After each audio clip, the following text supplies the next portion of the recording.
रुग्णालयांमध्ये उपचार घेणाऱ्या रुग्णांना आता विशिष्ट मेडिकल दुकानातूनच किंवा ठराविक ब्रँडचीच औषधे खरेदी करण्याची सक्ती करणाऱ्या हॉस्पिटल्सवर आता अन्न आणि औषध प्रशासन विभागाने कठोर कारवाईचा इशारा दिला आहे।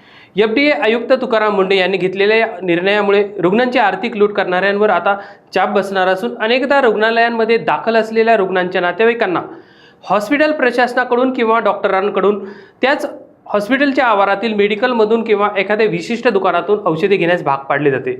बाहेरून मेडिकलमध्ये औषधे स्वस्त मिळत असूनही रुग्णांना हॉस्पिटलने सांगितलेल्या दुकानातूनच औषधे खरेदी करावी लागतात, ज्यामुळे रुग्णांच्या खिशाला मोठी कात्री लागते। या गैरप्रकाराची दखल घेत आयुक्त तुकाराम मुंढे यांनी आता कडक भूमिका घेतली आहे।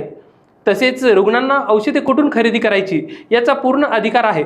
कोणत्याही हॉस्पिटलला किंवा डॉक्टरला रुग्णांवर औषध खरेदीसाठी दबाव टाकण्याचा अधिकार नाही। डॉक्टरांनी शक्यतो औषधांची जेनेरिक नावच लिहावे, जेणेकरून रुग्णांना स्वस्त दरात औषधे उपलब्ध होतील।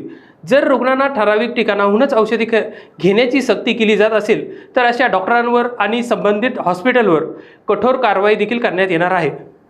रुग्णांच्या हक्काचे संरक्षण करण्यासाठी FDA आता अधिक सतर्क झाला असून राज्यातील विविध रुग्णालयांमध्ये सुरू असलेल्या औषध खरेदी संदर्भात विभागाची करडी नजर असणार आहे।